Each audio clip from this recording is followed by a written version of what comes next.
Tenemos la suerte de contar con Noemí Sabugal, la novelista y periodista Noemí Sabugal, nacida en la cuenca minera en Santa Lucía de Gordón y con una larga tradición minera, de padre y de abuelos mineros.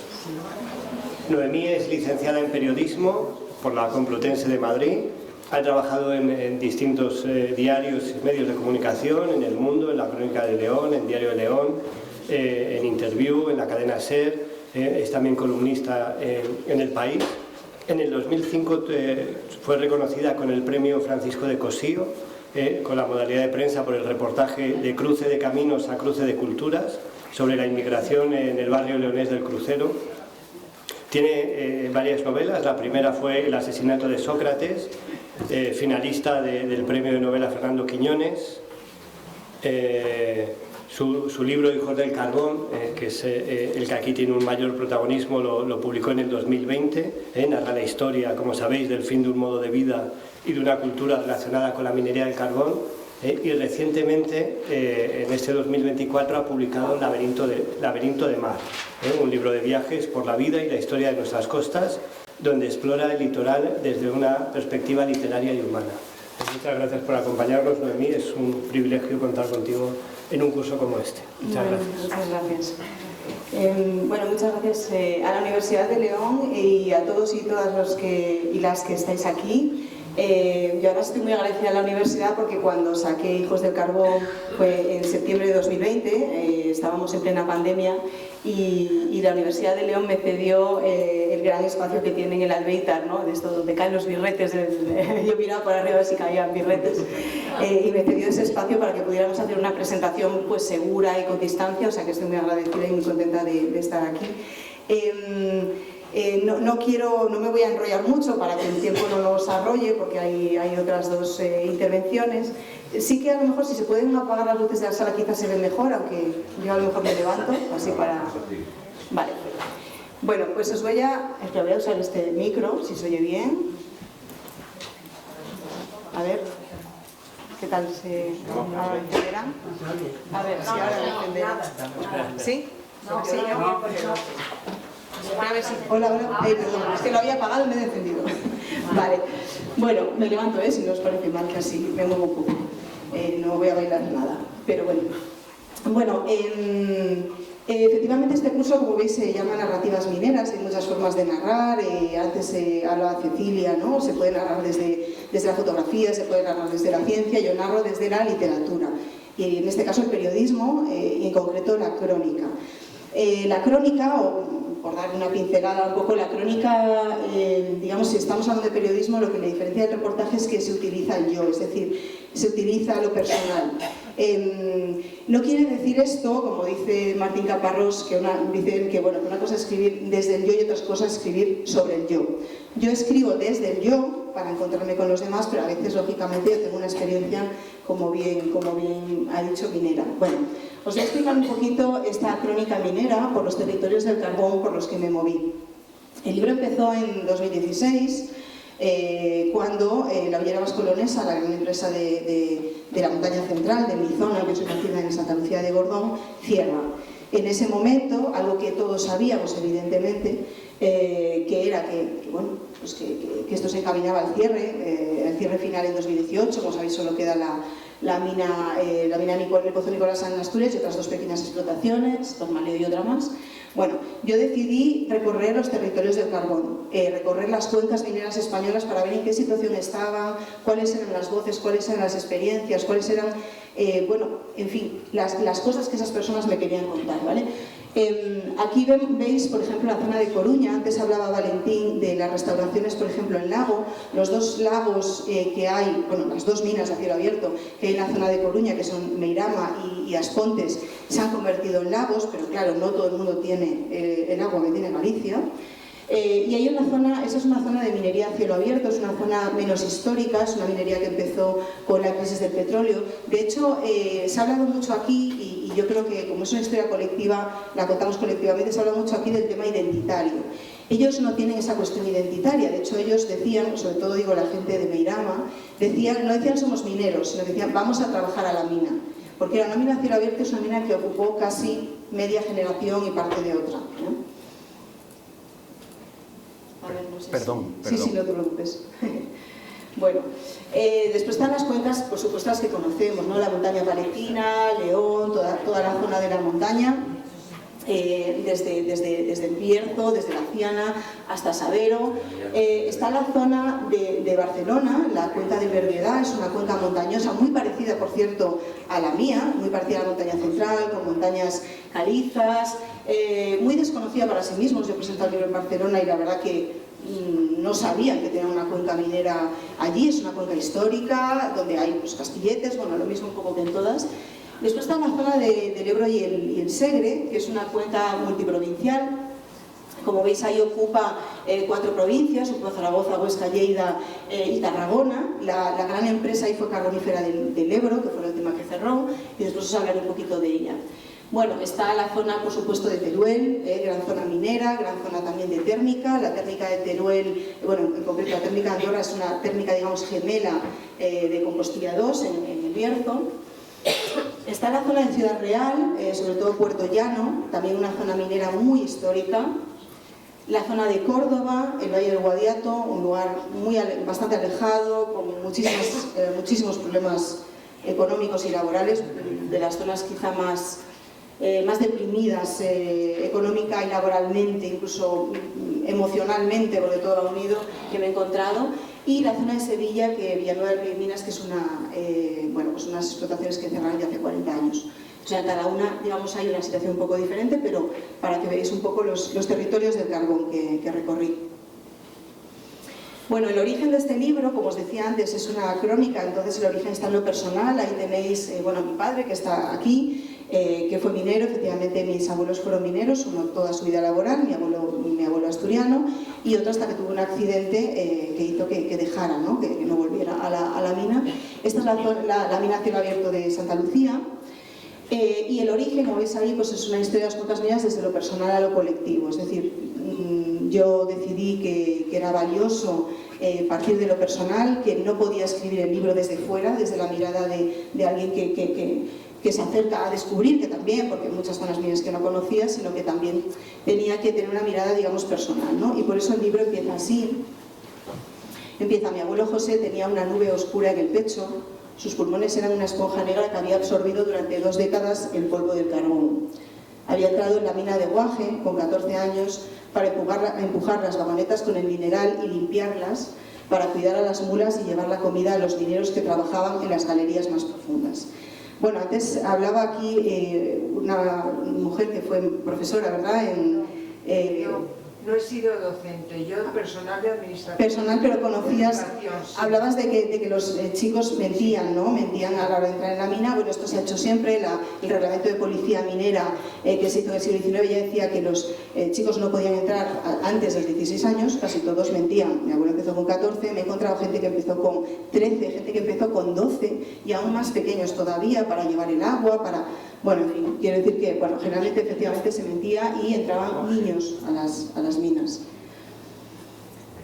Esto hemos hablado del microcosmos minero. La minería es verdad que tiene un microcosmos especial, particular, en lo bueno y en lo malo, ¿no? Yo creo que esto a veces los que hemos vivido en cuencas mineras no nos hemos dado cuenta hasta que no hemos salido o hasta que no hemos confrontado nuestra experiencia personal con otra persona, ¿no? que de repente está descolocada, ¿no? Por todo aquello que le contamos, ¿no? Y este es un poco el microcosmos minero, que voy a explicar varias cosas y yo creo que nos vamos a complementar, además, las personas que hemos hablado aquí. Bueno, aquí, como veis, son unas mujeres haciendo una criba de carbón. El trabajo en los lavaderos era un trabajo durante muchísimas décadas, un trabajo femenino, un trabajo para mujeres y niños, fundamentalmente aquí, como veis, sobre todo mujeres, y estas mujeres eran las que hacían la limpieza y el cribado del carbón. Estas mujeres también tenían silicosis, no llegaban generalmente a alcanzar muchas veces el nivel de silicosis de los mineros porque, como sabéis, en la época cuando se casaban eran indemnizadas para que se fueran a su casa, entonces a veces la silicosis no avanzaba. Pero muchas veces cuando se quedaban viudas volvían a los lavaderos porque no tenían dinero suficiente, ya no estaba el marido para, digamos, sufragar, ¿no? Todos los gastos de la casa y volvían, ¿no? Y bueno, es un trabajo efectivamente que siempre ha estado ligado y durante muchas décadas a las mujeres antes de una mecanización mayor. Aquí hay, bueno, pues aquí es el páramo del Sí, esta que os decía de las mujeres. Aquí hay una de las cosas curiosas de la minería en España. Esta es una foto antigua, evidentemente, que son los hidradores en un yaute en el Ebro. Esta es la cuenca que os decía del Ebro y el Segre. Si os fijáis, este es un barco carbonero. La singularidad que tiene la cuenca del Ebro y el Segre es que la zona, digamos, más minera es Mequinenza. Mequinenza está en Zaragoza y cogen el carbón y lo bajaban por barcazas en el río hasta Fallón. Fallón ahora es un pueblo sumergido por un pantano. Si vais allí, está el pantano de Ribarroja y del pantano de Ribarroja emerge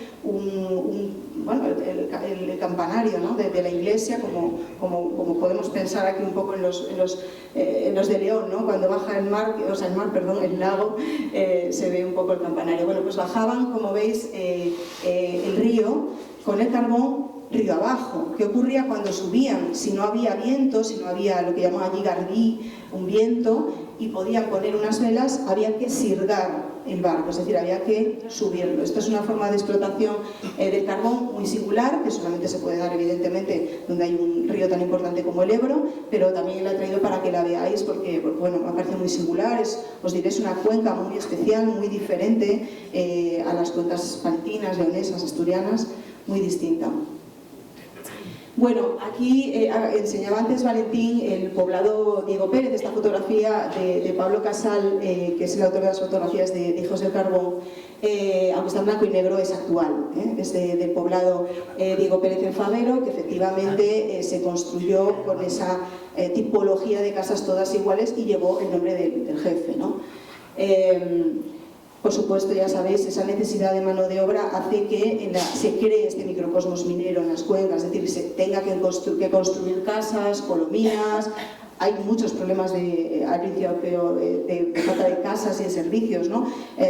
Bueno, se utiliza lo que haya, lo que hubiera en ese momento, cuadras, bueno, medio ruinas a veces. Esto es parte de lo que se llama el paternalismo industrial. Aquí hay una cuestión etimológica, ¿no? Padre y patrón tienen como la misma raíz. Ese paternalismo industrial hace que, bueno, las empresas construyen distintos tipos de viviendas, cuarteles y colominas, casas pareadas para los mandos intermedios, chales para los ingenieros y mandos, como sabéis, hospitalillos, economatos, escuelas, cines y campos de fútbol, y con el cierre, por supuesto, de las instalaciones mineras de las empresas, muchas de estas instalaciones han quedado abandonadas. Esto es algo muy interesante de la minería, no únicamente de este sector, pero muy visible. Yo, creedme que en cualquier zona minera que haya ido, me daba igual Córdoba que Barcelona, encontraba esta tipología, es decir, encontraba las colominas y las casas para los obreros, esas casas pareadas, un poquito mejores para los mandos intermedios, y el chalet generalmente del director o gran ingeniero.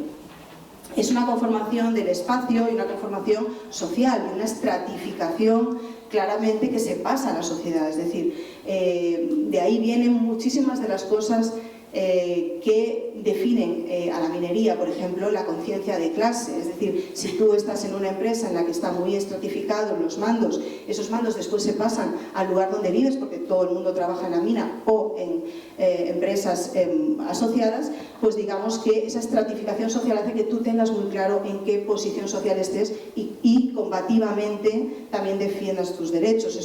Esta estratificación después provoca eso, ¿no? Esa claridad, yo creo, social, de saber dónde se está.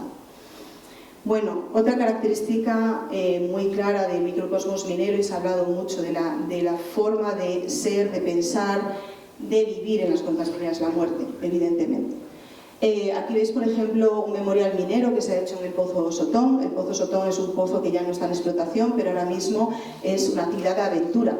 Se baja muchísimo, me parece que son hasta 500 metros, si no recuerdo mal, y es una actividad que no pueden hacer niños, por ejemplo, pero es como una inmersión en la mina real, y hay mineros guías, etcétera. Entonces se ha restaurado de alguna manera, o se ha recuperado esa actividad como una actividad turística. Y ahí hay un memorial minero de UNOSA, evidentemente, la gran empresa pública, en este caso la única que queda. Ahora mismo habrá no sé si unos 120 mineros, unos 200 mineros, tendría que revisar los datos porque bueno, van bajando, en Nicolasa, que es el último pozo de explotación, y ahí, como veis, da una sensación de cementerio, ¿no? Es un memorial, o sea que no es lo mismo un cementerio, pero bueno, ahí se recuerdan los nombres de los fallecidos y los lugares donde fallecieron. Bueno, ese rastro de la muerte, aquí os pongo algunos datos, que el accidente pues, con más muertos en el siglo XX fue Villanueva del Rey Minas, en Sevilla, y fue una explosión de Grisú que supuso 63 muertes en ese mismo accidente. Es muy difícil calcular el número de muertos por la minería porque también habría que sumar, lógicamente, los que mueren antes por la silicosis, los que mueren prematuramente. Bueno, allí en Asturias, os los pongo de toda Asturias, pues se calcula que más o menos entre los accidentes y los muertos por silicosis de forma prematura entre 4.000 y 5.000. Pero es muy, muy difícil, como os digo, de saber exactamente, ¿no? El último accidente mortal, que esto no es conocido, fue en mi zona, como sabéis, en la montaña central, fue el de 2013, en el que murieron 6 mineros por asfixia por el Grisú, ¿no? Cuya sentencia todavía no ha salido.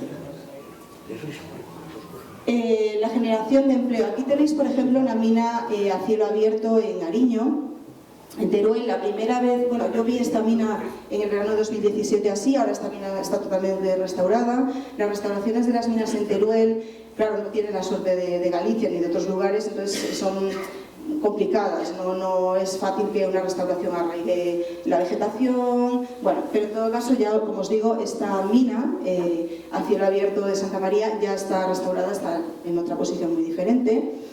Y pongo algunos datos pues, de empleo, ¿no? Más o menos a mediados del siglo pasado se calcula que había unos 100.000 mineros en España. Tenéis que multiplicar por muchísimo, por supuesto, la generación de empleo que esto supone en otros sectores, como veis aquí, pues en las térmicas, en los lavaderos, en el transporte, es decir, si había 100.000 mineros, eso se multiplicaba por mucho en todos los sectores o industrias o incluso la pequeña tienda que hay en el pueblo, o sea, eso se multiplica con muchísimo. Bueno, el adelgazamiento y fin del sector, un adelgazamiento iniciado por prejubilaciones, un poco intentando replicar los errores garrafales y el tremendo coste social, económico y laboral que tuvo el cierre, por ejemplo, en Gran Bretaña. Pues es en Gran Bretaña un cierre de un día para otro, como que dice. De hecho, Thatcher llamaba a los mineros el enemigo interno, ¿vale? Viendo un poco lo que había ocurrido allí, que todavía a día de hoy, os diré, en Gran Bretaña sigue produciendo muchísima literatura, cine relacionada con las cuencas mineras, pues aquí se producen esas prejubilaciones, ese adelgazamiento y fin del sector, y os pongo, bueno, pues algunos datos, pues por ejemplo en 2018, ya el año de cierre de las minas, pues quedaban ya unos 2.000 mineros, que ya era muy poquito. Para lo que había habido, por supuesto. La épica minera, aquí bueno, he traído esta foto, sin traer texto no hace falta, de Mauricio Peña, histórico fotógrafo leonés, como sabéis, en la Nueva Crónica. Bueno, pues lo que os decía antes, estas reivindicaciones están dentro del núcleo del sector, son la columna vertebral que ha permitido muchas mejoras sociales y que se relaciona de forma histórica con los avatares también del país, ¿no? Con la huelgona del 62, etcétera, etcétera, y cómo eso se vio en el exterior, la repercusión internacional que tuvo, etcétera. Bueno, yo creo que es claro, ¿no?, que ha sido un sector muy reivindicativo, como digo, por esa claridad también de un sector que tiene claro, digamos, su extracción, en qué puesto está y cómo deben conseguirse las cosas. Los lugares. Es muy importante, efectivamente, los lugares mineros son unos lugares que te asaltan, ¿verdad, Cecilia? Que te entran por los ojos y por la piel, ¿no? Aquí tenéis, por ejemplo, unas escombreras de carbón en Antracitas de Velilla.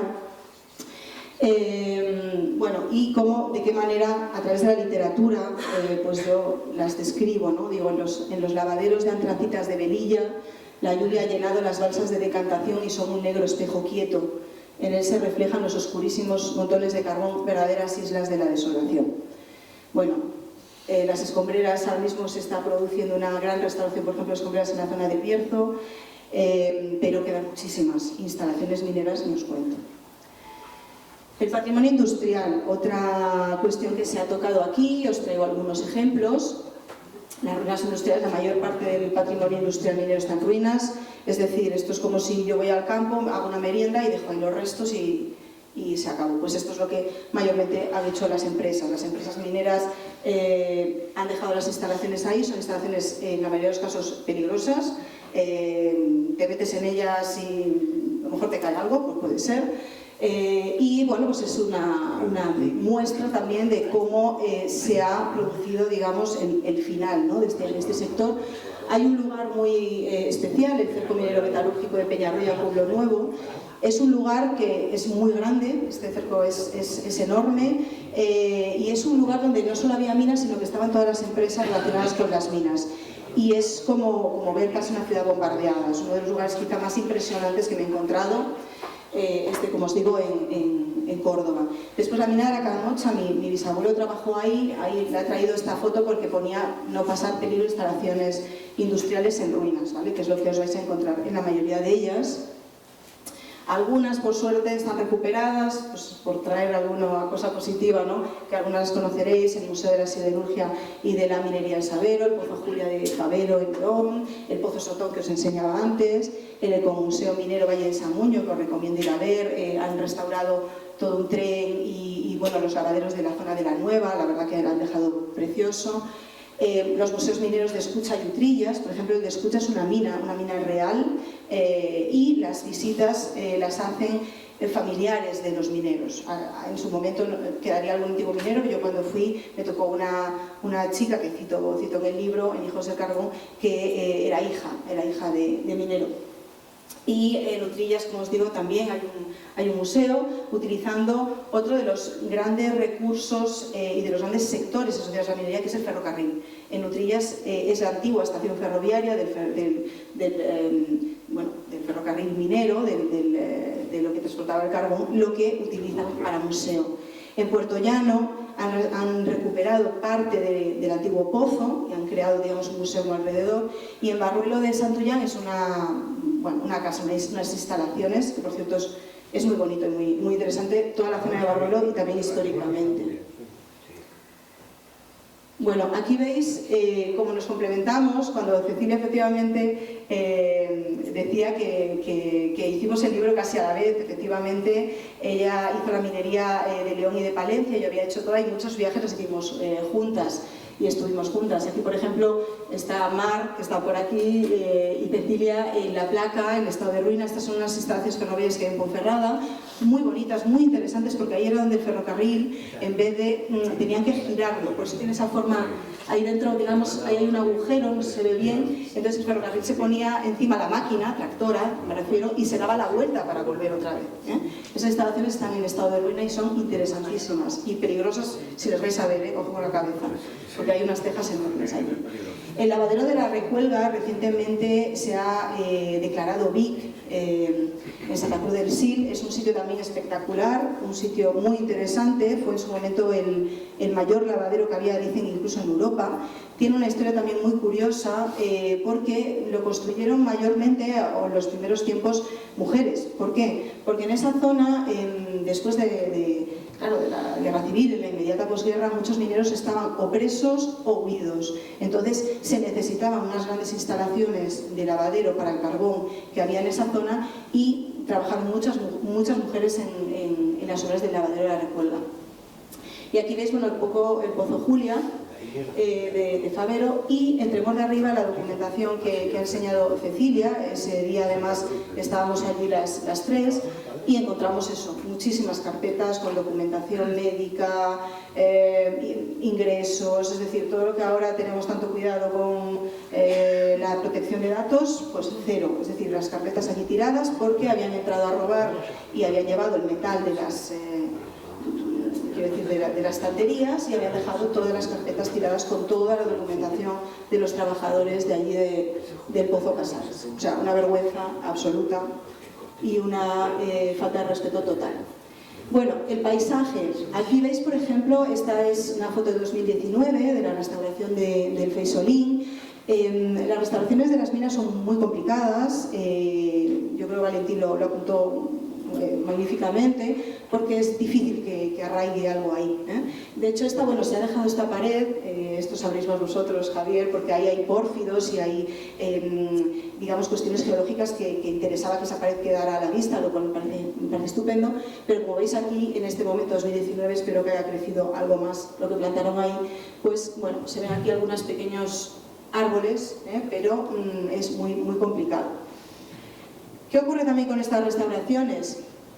Bueno, esta recuperación de espacios degradados por la minería, claro, no ha finalizado. Como os digo, todavía hay muchas escombreras, hay muchos lugares que todavía no se han recuperado, otros se están recuperando, por ejemplo, la Gran Corta de Favero, etcétera, etcétera. Pero queda muchísimo, muchísimo sin restaurar. Y, a ver si esto... Ahí, vale. Y generalmente, ¿qué es lo que está ocurriendo? ¿Qué es lo que ha ocurrido? Que la explotación ha sido privada y la restauración ha sido pública, ¿no? El ejemplo de algunos de esos desmanes es, por supuesto, el Feisolín. Es una explotación, antes Valentín apuntaba un poco la cuestión de Victorino, ¿no? Como sabéis, gran empresario del carbón, presidente de Carbonero en su momento, y en la cárcel. Su explotación, como sabéis, fue sin impacto ambiental, ni licencia ambiental, comenzó en los 80, fue denunciado en los tribunales y en 2019 se produjo la sentencia. Tardó 18 años en llegar el caso a los tribunales y se hizo una sentencia de condena a 2 años y medio de cárcel por un delito contra los recursos naturales y el medio ambiente. Y esta restauración costó 2 millones de euros de fondos públicos inicialmente, si lo veis, digamos, en prensa o en lo que se planteó, pero es muchísimo más. Además de la parte del Feisolín, por supuesto, todas las restauraciones de las minas a cielo abierto de Babia también se han hecho con fondos públicos. Hay otros lugares, por ejemplo, donde no ha sido así. Por ejemplo, en Teruel, sobre todo cuando, claro, la empresa sigue existiendo y sigue pidiendo financiación y tiene que hacer sus deberes. Por ejemplo, en Teruel, que hay muchas minas, la mayoría de las minas a cielo abierto son o de Samca o de Endesa, la restauración la han hecho las propias empresas, porque ahora mismo también están pidiendo financiación para nuevos proyectos. Entonces, no vas a dejarlo todo tirado si estás pidiendo dinero. Pero en estos casos, como digo, como el caso del Feisolín y tantas otras, la explotación ha sido privada, la restauración ha sido pública. Bueno, aquí os traigo un vídeo que grabé con mi cámara, pues se mueve un poco, de el día que fui a ver cómo tiraban la central de Añares del Sil, el derribo de la torre de refrigeración. La central de Añares del Sil fue la primera central leonesa, no la primera de España, ¿vale? Porque se habían derribado algunas otras en la zona de Aragón, pero sí dentro de la estrategia de descarbonización fue la primera. Entonces, bueno, os lo voy a poner para que estéis un poco allí conmigo cuando estaba. No sé si darle aquí. ¿Ya funciona? Sí.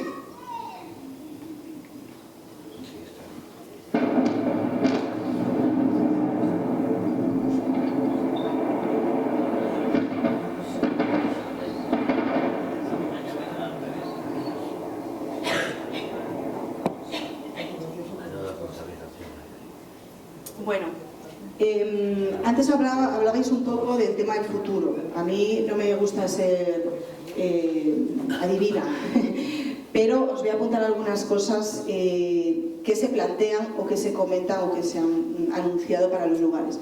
La zona, por ejemplo, de Añares del Sil, os diré que de momento no hay ningún proyecto. Allí ha quedado, digamos, la zona de la central sin ningún tipo ni de planteamiento ni de utilización ahora mismo. Y os voy a enseñar otros lugares, a ver si pasa, aquí, ¿vale? Donde he estado y ya no existen como tales, es decir, el paisaje ha cambiado completamente, ¿vale? Por ejemplo, cuando yo conocí la central térmica de Belía del río Carrión en Palencia, estaba así. Ahora ya esa torre de refrigeración y las chimeneas se han derribado, ¿no? Fue derribada, como veis, en octubre de 2021 y el proyecto anunciado, después de muchos otros, han anunciado, no sé si 4 o 5 ya diferentes, el último que han anunciado es una central hidroeléctrica reversible que aprovecharía el agua para para crear electricidad.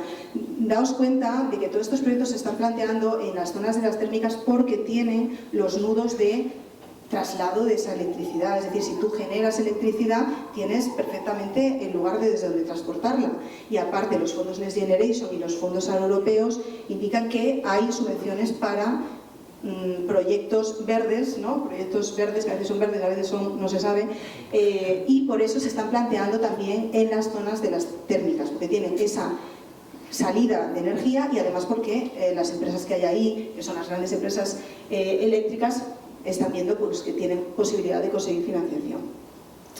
Vale, otro lugar, por ejemplo, que conocí yo cuando fui a Andorra, a Teruel, estaban en plena pelea para pedir que no se cerrara la central hasta que no hubiera otra alternativa. Lógicamente se tiró también, se derribaron. Y aquí veis, por ejemplo, una de las protestas que se dio, fueron derribadas en mayo de 2022 y El anuncio en principio es una planta de producción de hidrógeno verde. Cuando hablamos de hidrógeno verde es simplemente que el hidrógeno es producción de hidrógeno, pero que se produce con fuentes pues solares, eólicas, es decir, con fuentes de energía renovable.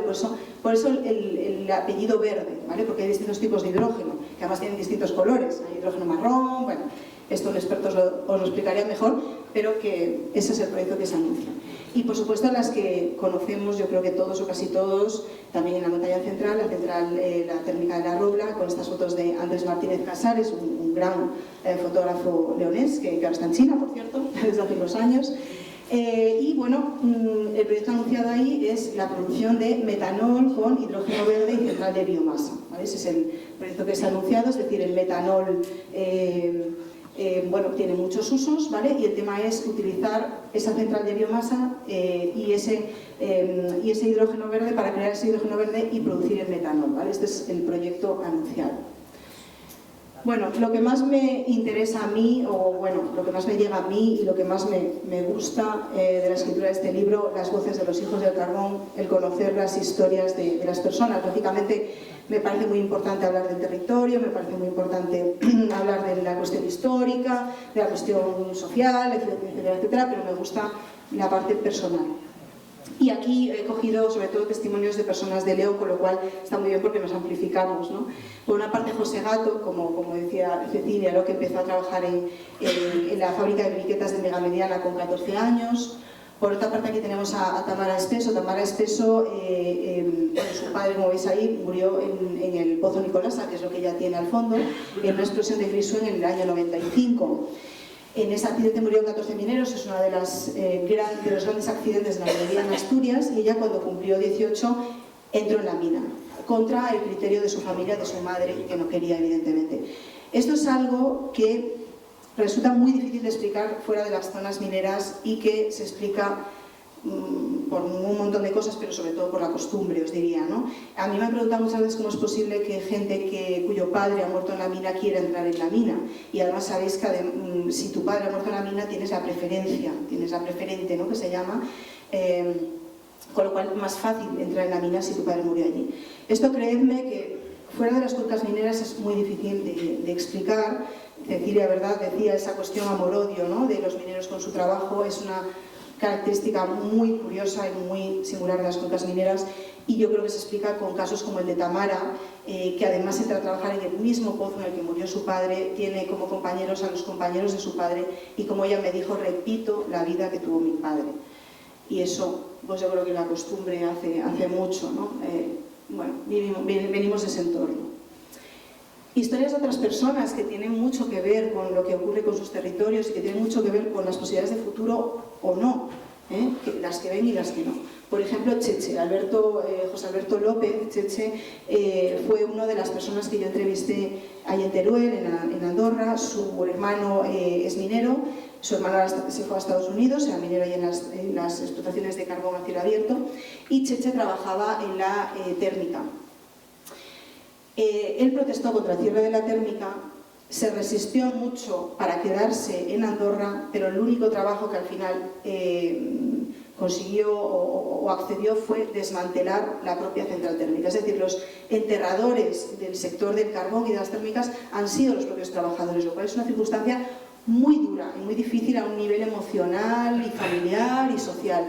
Él nunca pensó que contribuiría a desmantelar eso, pero después trabajó allí, ¿no? O sea que se producen estas, no diría contradicciones, ¿no?, pero estas cuestiones tan duras y tan singulares, ¿no?, de enterrar tú, es decir, mucha restauración de antiguas escombreras la están haciendo antiguos mineros, ¿no? Es como que es como si tú borraras tu propio rastro.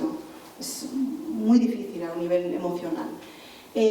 Aquí está, por ejemplo, José Ramón Pelat Cajigal, que es un picador de tacitas de verilla, ¿no? Él, bueno, recuerda, ¿no?, en el libro recordaba pues, cuando había 15 minas y 1.700 trabajadores directos. Detrás veis, por ejemplo, una restauración horrenda que se ha hecho en Palencia, de la mina, si no recuerdo mal, de Muñeca, en la cual no crece nada y además se ha hecho una especie de lago extraño ahí que es muy peligroso y por eso lo tienen vallado, porque si alguien se mete, cae, o sea, no te puedes meter en ese agua tranquilamente, es decir, enseguida caes a 3 metros o lo que sea, está muy peligroso y está vallado. Es una restauración, bueno, pues hecha de aquella manera. Mina de Vitorino, por cierto, como todas las de Palencia. Las voces de los hijos del carbón, pues más personas. Beatriz, cuyo testimonio es tremendo porque nos habla de algo muy olvidado en la cuestión de la minería, que es estos mineros presos, ¿no?, del franquismo, que son, digamos, los mismos que había haciendo pues pantanos y carreteras y puentes, etcétera, etcétera, pero en este caso utilizados para las minas. En concreto, además, en la zona del Bierzo eran minas privadas, eran minas privadas, pero esa reinserción que se decía de penas por el trabajo, en fin, esa condena, ¿no?, se daba en las minas, ¿no?, para trabajar en las minas. Y Beatriz Mercón suma en ella muchas historias interesantes. Primero fue mujer minera, fue vagonera, trabajó en los valdes aéreos, que quedan algunos en la zona de Brañuelas, si veis por allí, de los pocos lugares donde quedan los valdes aéreos. Después fue mujer de minero, después su hermano murió en un accidente como contó Cecilia, y después es una de las últimas personas que efectivamente recuerda a estos presos mineros porque su padre lo fue, y es una historia contada de primera mano que a mí me parece muy valiosa. Y aquí está Álvaro Rodríguez Matillas, uno de los últimos mineros bercianos, un chico muy joven, tendría en este momento 26, 27, se veía el tatuaje, ¿verdad? Cecilia, bueno, pues aquí lo veis completo. Trabajó en el Pozo Salgueiro, de la familia minera, y antes se hablaba, o preguntabas, habías preguntado si los mineros más jóvenes tienen ese arraigo. Yo te digo que sí. O por lo menos los que yo he conocido, y desde luego en el caso de Álvaro sí. Álvaro después empezó a trabajar en una empresa del Bierzo de vidrio, pero él dijo que él volvería a la mina. Claro, es una persona que además no es únicamente una persona que ha trabajado en la mina, sino que tiene un arraigo, tiene toda una familia minera, y él es uno de los últimos mineros, o sea, no se prejubiló, lógicamente despedido, ¿no?, y buscó otro trabajo, pero él siente ese arraigo. Bueno, de hecho tiene ahí la Santa Bárbara tatuada y demás. Y aquí, y ya por no enrollarme más, pues algo muy importante para mí y que he intentado trasladar en el libro, que es los testimonios de su propia voz. Hemos hablado mucho de Máximo Álvarez del Grillo, yo también lo he traído porque es un testimonio muy valioso, como digo, del gran accidente de Casetas, ¿no?, del año 54, y también es una muestra, sobre todo en este caso Isabel, que sigue viviendo en Casetas, de lo que ocurre con los poblados mineros, de ese vaciamiento de personas, ¿no?, porque ahora mismo en Casetas vive Isabel, vive su hija y su yerno en la casa de al lado, es decir, hay 3 personas en Casetas, ¿no? Entonces son una muestra de eso. Y yo estos testimonios, bueno, los traslado directamente. Yo pienso en gente muy grande y muy maestra, como Svetlana Alexievich, por ejemplo, hizo en Voces de Chernóbil, y entonces yo os he querido trasladar tal cual, por lo cual, a ver si se oye bien, pues mejor que lo escuchéis casi. Y entonces estaba pues toda la galería hasta la calle, de Grisú hasta el Alba.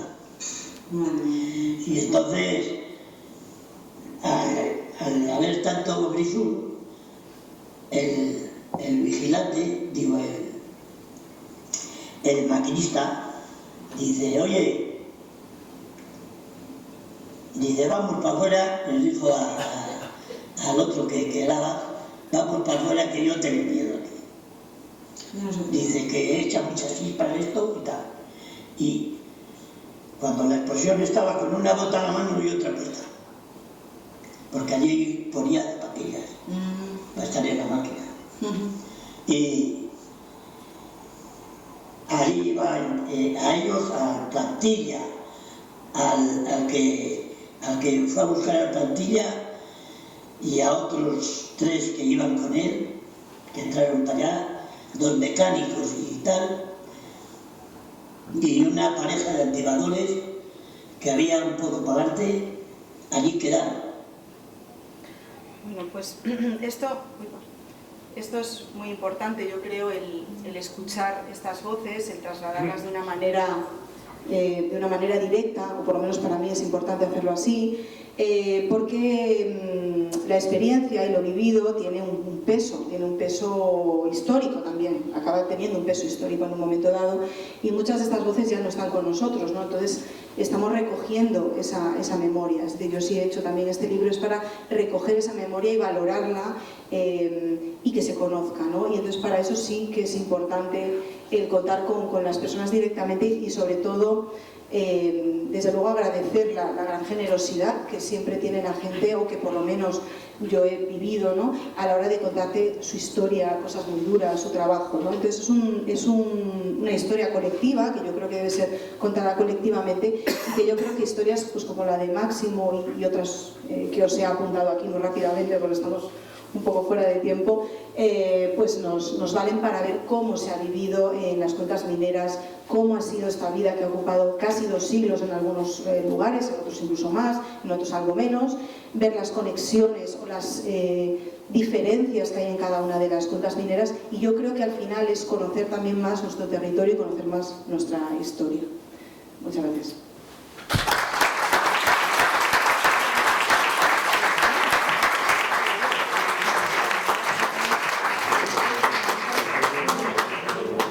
Fantástico. Gracias, Noemí. Tenemos unos minutillos para tener un pequeño diálogo con Noemí. ¿Alguien tiene alguna pregunta o arrancamos por aquí? Pues la primera te la hago yo, que es un derecho adquirido. Te quería preguntar por la recepción que tuvo el libro entre los editores al principio. Es decir, si esperaban que fuera un tema atractivo para el público en general, o eran más escépticos y luego se vieron sorprendidos. Pues mira, tuve mucha suerte con la editora. Primero tengo que decir que quien le habló de este libro a mi editora, a Pilar Álvarez, que ahora no está en alianza, o sea, está en alianza, no está en Alfaguara, fue Julio Mazares. Julio Mazares sabía que yo estaba escribiendo un libro sobre las minas, cosa que yo generalmente nunca hablo de las cosas que estoy haciendo, pero a él se lo dije y me dijo, bueno, pues si quieres se lo digo a mi editora. Yo no era consciente de quién era su editora porque no llevaba mucho tiempo en Alfaguara y su editora es Pilar Álvarez. Pilar Álvarez fue la editora de La España Vacía en Turner, entonces sumaba muchas cosas. Por una parte es una editora de ensayo, muy interesada sobre el ensayo, una mujer inteligentísima, y después por otra parte es asturiana. Entonces yo creo que ella era muy consciente de la potencia que tenía este tema y del interés que tenía este tema, o yo así lo sentí. Ella hizo una apuesta personal por el libro, que no era tan habitual. Ahora sí, ahora Alfaguara está haciendo más cosas de ensayo, ¿no?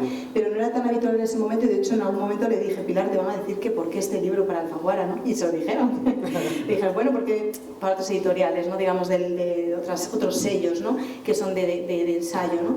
Y ella lo defendió mucho. Entonces, quiero decir que tuve la gran suerte de tener una editora que comprendió muy bien qué pretendía, que comprendió muy bien además que era una apuesta literaria y que encajaba en Alfaguara. Y después la recepción no puedo estar más contenta, la verdad.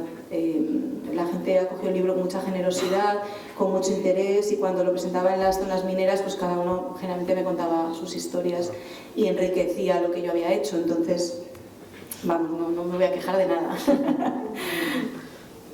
Muy bien, ¿alguna pregunta más? ¿Tenéis alguna curiosidad? Ha quedado muy claro.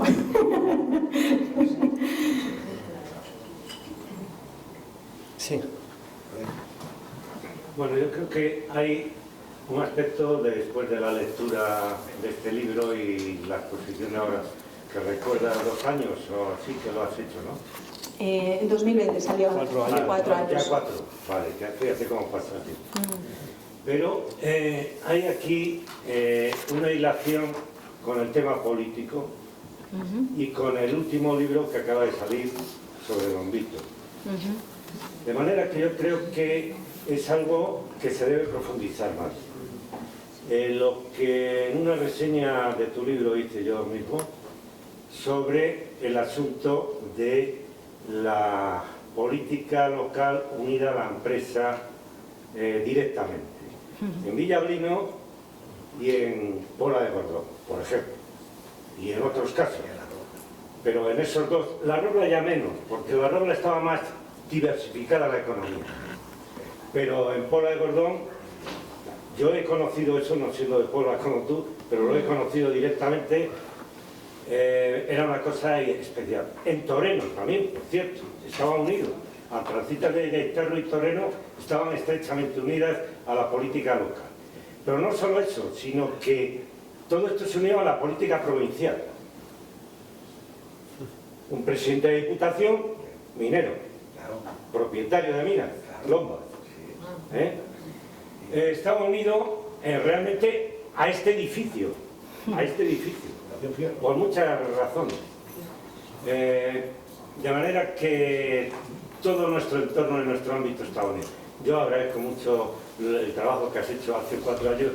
Yo creo que esto hay que profundizarlo más y solo pediría que si hay una próxima jornada de este tipo, que ojalá se uniera este tema periodístico de investigación que has hecho con el tema de Don Vito y toda la política local, sindical, etcétera, etcétera, que es más importante de lo que pensamos.